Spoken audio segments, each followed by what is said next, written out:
안녕하십니까, 박사입니다.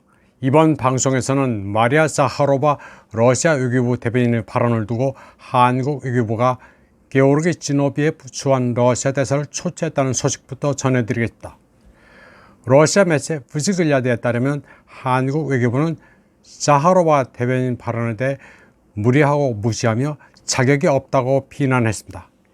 이에 앞서 자하로바 대변인은 윤석열 한국 대통령이 북한 핵 문제에 대해 언급한 것은 북한에 대한 공격 계획을 모호하게 하려는 의도가 있다고 말했습니다. 그녀는 한반도의 긴장이 고조되는 주된 원인은 미국과 그 동맹국들의 뻔뻔한 정책이라고 말했습니다. 게오르기 지노비에프 주한 러시아 대사는 러시아의 우크라이나 특별 군사작전과 관련해 한국 언론에 보도된 한국 당국의 발언은 받아들일 수 없다고 말했습니다. 한국 외교부는 3일 기자들에게 보낸 문자 메시지를 통해 러시아가 명백한 국제법 위반 행위인 우크라이나 침공을 특별 군사 작전이라 지칭하는 것이야말로 국제사회를 호도하는 억지에 불과하다고 말했습니다. 그런데 러시아가 특별 군사 작전이라고 부르건 말건 한국이 왜 이를 문제 삼는지 잘 모르겠습니다. 가치 판단은 주권 문제입니다. 블라디미르 푸틴 러시아 대통령은 뚜울라에서 열린 프쇼들랴 바베드 모두가 승리를 위해라는 모임에서 우크라이나군은 테러 조직이라고 말했습니다. 그는 우크라이나군이 도네츠크의 민간인들을 목표로 포격을 가하고 있다면서 이같이 말했습니다. 우크라이나군이 고의로 도네츠크의 민간인 주거 지역과 구급차를 공격하고 있다면서 강하게 비판했습니다. 우크라이나군은 전장에서 계속 패퇴하자 러시아 민간인들을 공격하고 있습니다.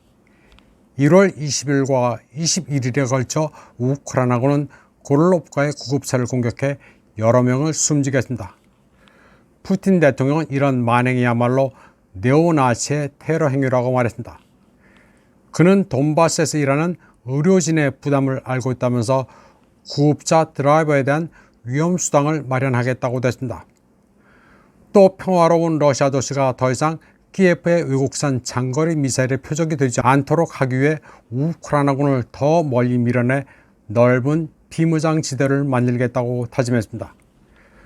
푸틴 대통령은 또 지난해 우크라이나군이 하리코프에 진입한 이후 주민들을 상대로 잔악 행위를 저질렀다면서 그런 우크라이나군의 행동은 주인인 집단 서방의 지시에 따른 것이라고 강조했습니다.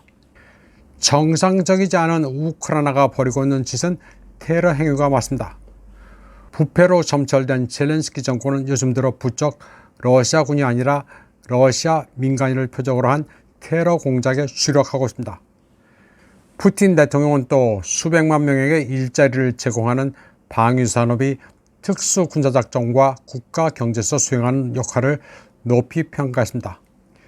그는 소비에트 시대 황혼기에 설계되고 생산된 일부 러시아 군사장비가 일부 측면에서 나토 하드웨어보다 열등하지만 현대화 개수를 거친 뒤에는 반드시 그렇지만은 않다고 말했습니다. 그는 군대가 승리하려면 전장의 상황에 신속하게 대응하고 적의 포병과 정찰 자산을 제압할 수 있어야 한다고 말했습니다. 다음 소식입니다. 페트르 피알라 체크 공화국 총리는 목요일 유럽연합 정상회담에서 유럽연합 외부에서 포탄을 조달할 수 있다는 발언을 했다고 미국 매체 폴리티코가 보도했습니다. 페트르 피알라 체크 총리는 이제 유럽연합 블록을 넘어 다른 지역에서 포탄을 구해야 한다고 말했습니다. 그는 유럽이 3월까지 우크라이나에 포탄 100만 발을 보내겠다는 약속을 이행하지 못하고 있는 만큼 이제 유럽연합 국경 밖에서 보급품을 구해야 한다고 말했습니다. 유럽연합은 당초 3월까지 100만 발의 포탄을 공급하겠다고 약속했고 프랑스는 이를 위해 자국 산업 역량을 강화하겠다고 했습니다. 그러나 유럽연합은 이제 3월 마감일까지 52만 4천 발의 포탄이 우크라이나에 인도될 것이며 연말까지 110만 발을 보내주겠다고 했습니다.